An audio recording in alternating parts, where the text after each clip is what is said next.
Kuasa hukum Padepokan Nurzat Sejati, Supriyarno, menegaskan Padepokan yang dipimpin Gus Samsudin bukan ditutup, namun dihentikan sementara kegiatannya. Penegasan tersebut sengaja disampaikannya atas adanya surat pernyataan yang sempat diteken Rahmat Santoso, Wakil Bupati Blitar, pada Senin 8 Agustus dan disampaikan ke publik di Pendopo Pemkab Blitar pada Selasa 9 Agustus. Untuk informasi selengkapnya akan disampaikan langsung oleh wartawan Tribun Jatim, Luhur Pambudi, yang kini sudah terhubung bersama kami. Silakan rekan Luhur.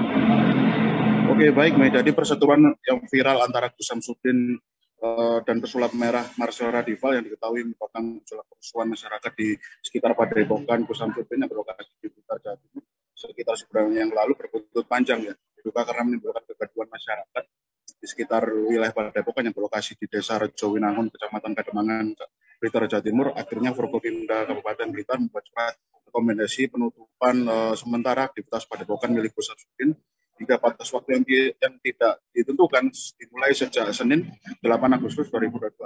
Itu disampaikan langsung oleh Rahmat Santoso, Wakil Bupati Blitar, pada hari Selasa bulan Agustus 2022, yang menjelaskan bahwasanya terdapat hasil asesmen yang mengidentifikasi kalau Padepokan tersebut adalah memfasilitasi pengobatan tradisional dengan madu, media madu ataupun obat herbal, namun diduga ada kecenderungan penggunaan metode praktik keparanormalan di situ, sehingga menyebabkan pihak Forkopimda akhirnya dan mendasari juga adanya bentuk aktivitas kerusuhan yang terjadi di sekitar situ, maka dilakukan upaya untuk melakukan penutupan sementara. Namun bagi pihak kuasa hukum dari Gus Samsudin yang bernama Supriyarno, pihaknya memiliki pemahaman tersendiri mengenai adanya surat penutupan dari pihak Forkopimda Kabupaten Blitar tersebut. Jadi bahwasanya surat tersebut hanya bersifat penghentian sementara aktivitas Padepokan. Jadi bukan menutup secara keseluruhan atau ansih dari keberadaan Padepokan tersebut, tapi hanya bersifat sementara mengenai aktivitas dari Padepokan milik Gus Samsudin. Karena menyusul adanya kerusuhan sesaat dan sesudah kedatangan dari pesulap merah yang terjadi pada bulan lalu. Kemudian mengenai izin dari adanya Padepokan tersebut, pihak Gus Samsudin yang oleh Supriyarno kuasa hukumnya masih tetap berizin, masih tetap akan diupayakan untuk memiliki izin untuk pemijatan atau pengobatan, karena hal ini berkaitan dengan metode utama pengobatan yang dilakukan oleh Gus Samsudin yang menggunakan metode pemijatan.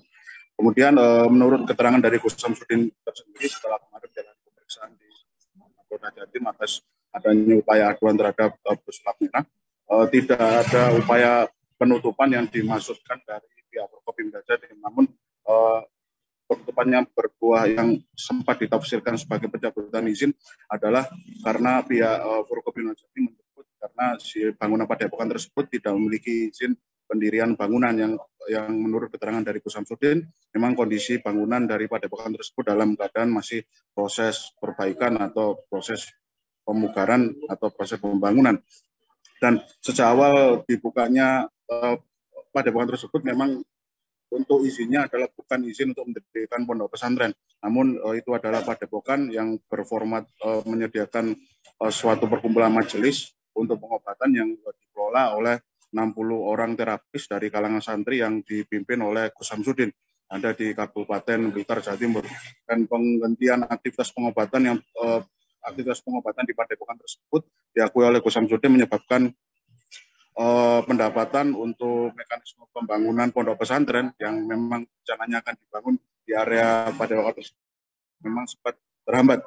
Dan itulah mengapa menyebabkan pihak Gus Samsudin akhirnya melaporkan pihak Marcel Radival atau pesulap merah itu ke Mapolda Jatim, dan belakangan diketahui ternyata pihak Gus Samsudin tidak hanya melaporkan si pesulap merah itu ke Mapolda Jatim semata, tapi juga akan melaporkan si pesulap merah ini ke Mapolres Blitar atas adanya dugaan kerusuhan yang dibuat oleh pihak si pesulap merah dalam video yang sempat viral beberapa waktu yang lalu. Dan informasi kami pun Jumat kemarin Gus Samsudin diperiksa oleh pihak penyidik unit 4 dari Subdit 5 Cybercrime di Treskrimsus Polda Jatim selama 6 jam, dicecar 37 pertanyaan hanya untuk dimintai keterangan klarifikasi data-data alat bukti atas pengaduan yang telah dibuatnya terhadap Marcel Radival selaku pihak teradu, ya, atau Dan informasi yang kami himpun dari pihak penyidik, yakni PLH Kasubdit 5 Cybercrime Ditreskrim Khusus Polda Jatim, Kompol Haryanto, bahasanya pekan depan pihak pesulap merah sebagai pihak teradu ya, akan dijadwalkan untuk dilakukan pemeriksaan untuk mengklarifikasi segala bentuk informasi yang sudah diperoleh pihak penyidik dari pihak Gus Samsudin untuk dikonfirmasi atau diklarifikasikan pada pihak masyarakat seperti apa. Dan perlu digarisbawahi bahwasanya upaya hukum yang dilakukan oleh Gus Samsudin ini masih bersifat aduan, dan hasil dari penelitian yang dilakukan oleh pihak Polda Jatim atau penyidik cybercrime ini nanti akan merujuk pada apakah pengaduan ini akan berbuah pada pelaporan hukum atau tidak. Demikian reportase kami dari Jawa Timur, kembali ke studio. Baik, terima kasih rekan Luhur Pambudi atas laporan Anda, dan Tribuners, wartawan kami juga telah menghimpun wawancara dengan kuasa hukum Padepokan Nurzat Sejati Blitar. Berikut tayangannya untuk Anda. Beredar itu salah atau menyimpang dari kenyataan. Tidak ada penutupan, baik oleh pemerintah maupun oleh siapapun. Tidak ada. Yang ada adalah penghentian sementara kegiatan Badan Hukum Yayasan. Yang mana kegiatannya adalah ruqyah atau yang biasa dilakukan oleh Gus Samsudin dengan pemijatan beserta doa-doa menurut ajaran Islam, menurut Al-Quran ya Gus. Izinnya selama ini apa? Apa benar terkait hanya pemijatan atau bagaimana? Begini, izin yang dimiliki memang pemijatan, tetapi kan kegiatan yang dilakukan Gus Samsudin itu memang tidak ada atau belum ada pemerintah menampung izin itu. Jadi izin paranormal pada itu ya. Nah, itu belum di pemerintah belum menyediakan perizinan tentang paranormalan. Terima kasih sudah nonton. Jangan lupa like, subscribe, dan share ya.